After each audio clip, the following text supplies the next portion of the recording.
Today, we are going deep, and I mean literally deep into the fibers under your feet. We're tackling how to get your carpets truly spotless, fresh, and actually healthier. That's right. It's clear our listener is serious about their home environment.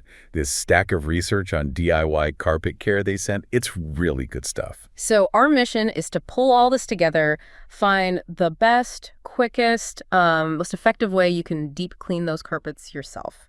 And let's kick off with the big why it's not just about looks, is it? It's about health. Oh, absolutely. A clean carpet, the sources say, directly impacts your indoor air quality, makes for a healthier home. Definitely. Think about it. Your carpet acts like a giant filter on your floor. It grabs dust, dander, pollen, all sorts of gunk. But if you don't clean that filter properly and regularly, all those allergens, they just sit there, waiting to get kicked back up into the air you're breathing. So before you even think about grabbing a vacuum or renting some machine, you need some basic knowledge.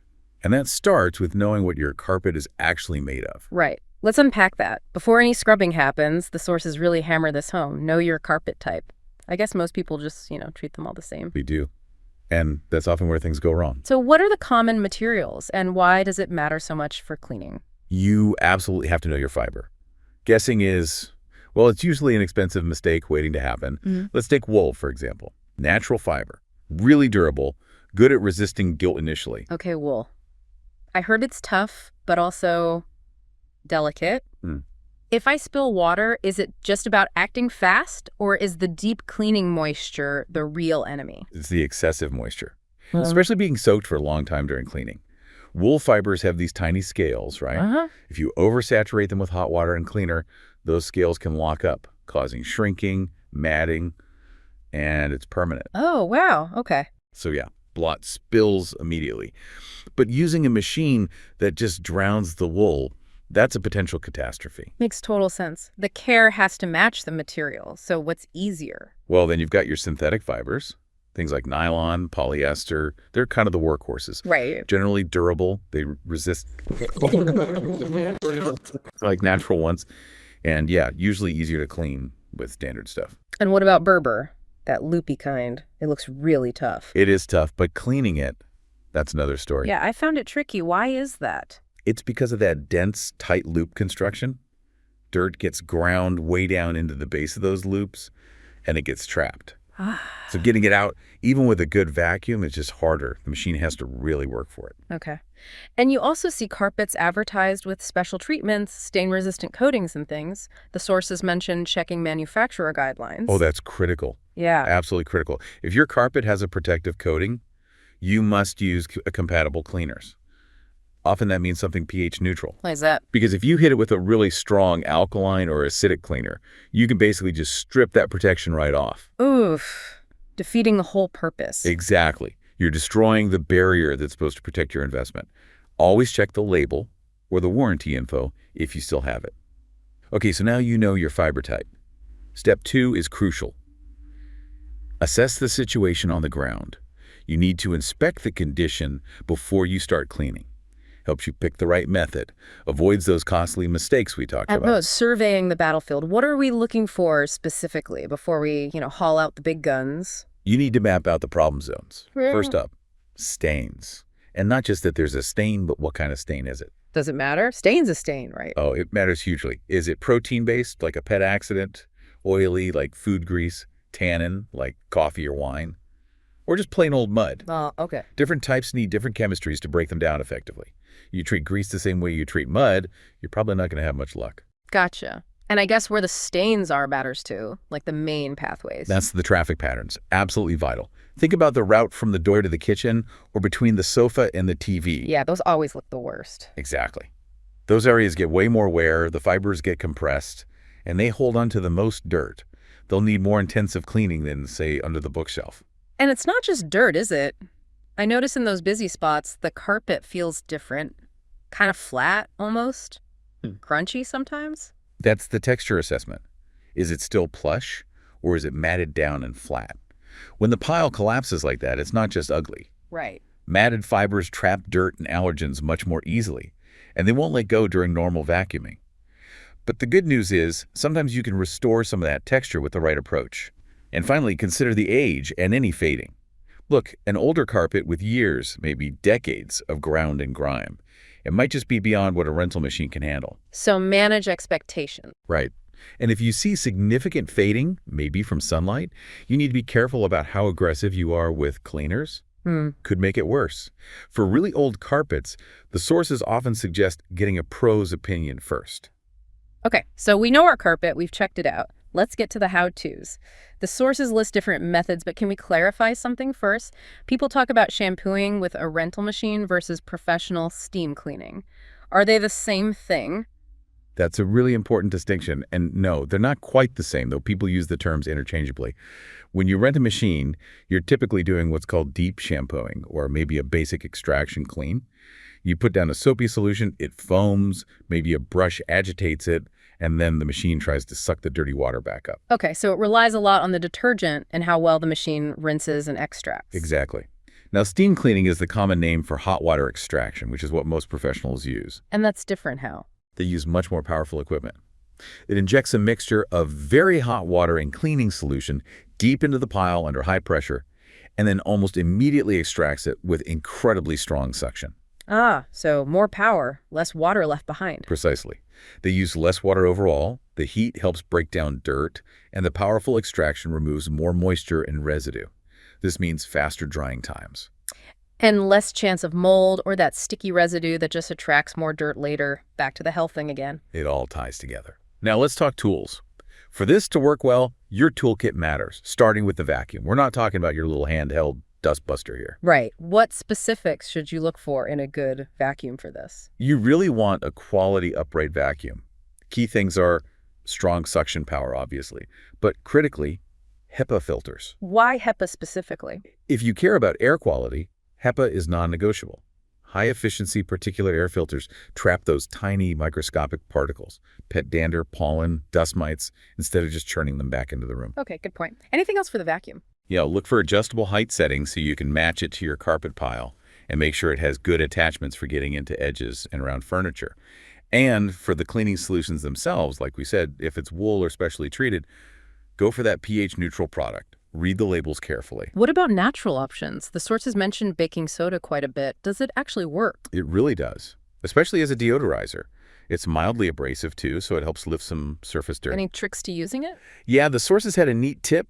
Mix the baking soda with a few drops of essential oil like lavender or maybe tea tree oil before you sprinkle it on. Oh, nice. It helps neutralize odors trapped in the fibers and leaves a nice fresh scent behind. Just make sure you vacuum it all up thoroughly afterwards. Okay, now for the tool that really caught my eye in the research, the carpet rake. I've maybe seen pros use them, but why is this seemingly simple tool such a big deal? Yes. This is kind of the secret weapon tool, isn't it? Yeah. Especially if you have thicker pile carpet, plush stuff, Yeah. that tends to get matted down in traffic areas. So what does it do exactly? It's designed to gently comb through the carpet fibers.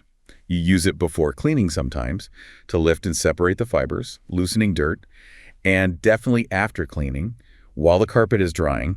Why after? It helps fluff the pile back up. It revitalizes the texture, gets rid of that flattened, matted look. Honestly, it can make a huge difference in how the carpet looks and feels, and it helps fight that fiber compression long term.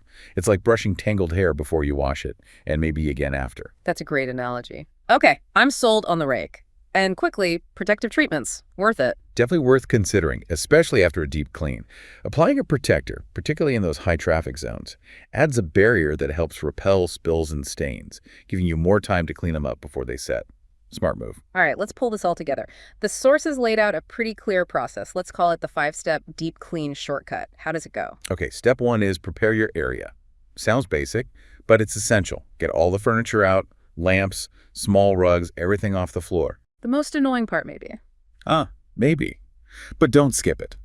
While you're doing that, dust the baseboards and nearby surfaces too, so dust doesn't immediately fall back on your clean carpet. Plus, it's your best chance to really inspect the whole area, spot any hidden issues you missed earlier. Makes sense. Okay, area clear. Step 2. Step 2, vacuum. Thoroughly. And I mean really thoroughly. Don't just do one quick pass. How thorough is thorough? The sources suggest multiple passes, like 3 or 4, maybe more in heavy traffic spots. And go in different directions, north-south, then east-west. Why different directions? Because carpet fibers twist and dirt gets trapped from all angles. Changing direction helps loosen more of it. And definitely use that beater bar on your vacuum, if it have one, to really agitate the fibers and dislodge that deep down grit before you introduce any moisture. Okay, vacuum like crazy. Step 3, spot cleaning. Yep. Step 3, spot clean stains. Address those specific spots you identified earlier. And this is where technique is absolutely critical. This is the blotting thing, right? Exactly. Get a clean, white cloth white, so no dye transfers. Apply a small amount of the appropriate spot cleaner, then blot gently from the outside of the stain inward. Do not rub. Why is rubbing so bad? Seems instinctive. Rubbing creates friction and heat, which can actually set some stains permanently. Plus, it physically spreads the stain outwards and pushes it deeper into the fibers in the backing. Just makes the problem bigger. Got it. Blot, don't rub. Always blot. And test the cleaner first. Always. Test your spot cleaner in an inconspicuous area first, like inside a closet or under a piece of furniture that never moves, just to make sure it doesn't bleach or discolor your specific carpet. Smart. Okay, spots treated. Now for the main event. Step 4. Deep clean your carpet. Now you bring out the rental machine or your own home machine. Follow the instructions for that specific machine carefully, how much solution to use, how fast to move. Work slowly, methodically, maybe in overlapping sections. And the most crucial part of this step, according to the sources. Without a doubt. Ensure the carpet dries completely. This is huge, absolutely massive for preventing problems. Right, because damp carpet equals potential mold and mildew. Back to the health risks again. How do we speed up drying? Ventilation is key. Open windows if the weather allows. Use fans, ceiling fans, portable fans, aim them across the carpet surface. A dehumidifier can also help, especially if it's humid outside. And maybe plan the cleaning for a dry day. Ideally, yes. Low humidity helps immensely. The goal is to get it bone dry as quickly as possible. Don't put furniture back until you're absolutely sure it's dry to the touch deep down. Pushing furniture onto damp carpet can leave permanent dents and trap moisture. Okay, dry carpet achieved. What's the final flourish? Step 5. Step 5. Freshen with baking soda. Once it's totally dry, take that plain baking soda or the kind you mixed with essential oils. Yeah. Sprinkle a light, even layer over the whole carpet. Let it sit for at least 15 minutes, maybe longer. You have pet odors or other smells you want to neutralize. It needs time to absorb the odor molecules. Then vacuum it all up thoroughly. Again, use that good vacuum with the HEPA filter. This final pass removes the baking soda and any lingering odors it trapped, leaving the carpet smelling fresh and clean. So once you've done the deep clean, the carpet's looking great, feeling fresh. The job isn't over right. Now it's about keeping it that way. Maintenance is key to prolonging the life of your carpet and that clean feeling. Right. So what does that regular ongoing maintenance look like after the big clean? Well, first and foremost, regularity with vacuuming. Don't slack off now. Keep vacuuming at least once a week. Just once. Minimum once a week. But if you've got high traffic, pets, kids, maybe live somewhere dusty, you really should bump that up to 2 or even 3 times a week. Wow, okay. That consistent vacuuming, especially with the HEPA filter, keeps catching allergens and prevents dirt from getting deeply embedded again. It makes a huge difference over time. And if spills or accidents happen, which they will? Immediate action. Don't let stains sit. Keep a basic stain removal kit. Handy some clean cloths, maybe a neutral spot cleaner you know is safe for your carpet. Jump on spills right away using that blotting technique we talked about. Blot, don't rub. It's becoming a mantra. It should be. The faster you act, the better your chances of removing the stain completely without it setting. Okay. And what about bringing in the professionals again, even if we're doing good DIY cleaning? Yeah, the sources are pretty consistent on this. Schedule professional cleaning about once a year, maybe more often if you have severe allergies or multiple pets. Why, if we're doing all this work ourselves? Because their equipment, that powerful hot water extraction, just achieves a deeper level of clean than most home rental machines can. They can flush out more of that really deep down bedded soil and residue. Think of it as essential preventative maintenance for your carpet's long-term health and lifespan. Makes sense. And any simple, everyday protective measures? Absolutely. Use area rugs, especially in those super high-traffic hallways or in front of sofas. Like sacrificial lambs for your main carpet. Kinda, yeah. They take the brunt of the daily wear and tear, the tracked-in dirt. It's much easier and cheaper to clean or replace an area rug than wall-to-wall carpeting. Good point, but make sure they don't slide around. Oh, definitely. Always use a good quality non-slip pad underneath area rugs. That prevents them from shifting, bunching up, and becoming a tripping hazard. Safety first. This has been incredibly thorough. We've gone from, understanding why wool is tricky and Berber traps dirt, right through to needing that carpet rake, who knew, and following that 5-step deep clean. I think the big takeaway for me is it's not just a chore, is it? If you know your material and use the right tools and techniques, it really is an effective strategy for a healthier home. Exactly. That's the real value here. Putting in a little bit of informed effort consistently means your carpet, which is a big investment, stays looking good, smelling fresh, and genuinely contributing to a more comfortable, welcoming, and healthier space for you and your family. So that leaves us with a final thought for you, the listener, to mull over. We've talked about how regular maintenance, like using that carpet rake, can help restore the pile and texture. But we also know older carpets inevitably accumulate years of deep grime that maybe only professional cleaning can truly tackle. So here's the question. What does the long-term health benefit of consistent, informed cleaning, both DIY and maybe annual professional help, actually mean for the lifespan of your carpet? Could investing in that yearly professional clean, even though it costs money up front, actually save you more in the long run by significantly pushing back the massive expense and hassle of replacing your entire carpet? Something to think about, that cost-benefit analysis over the years. We'll let you ponder that one. Until next time on The Deep Dive.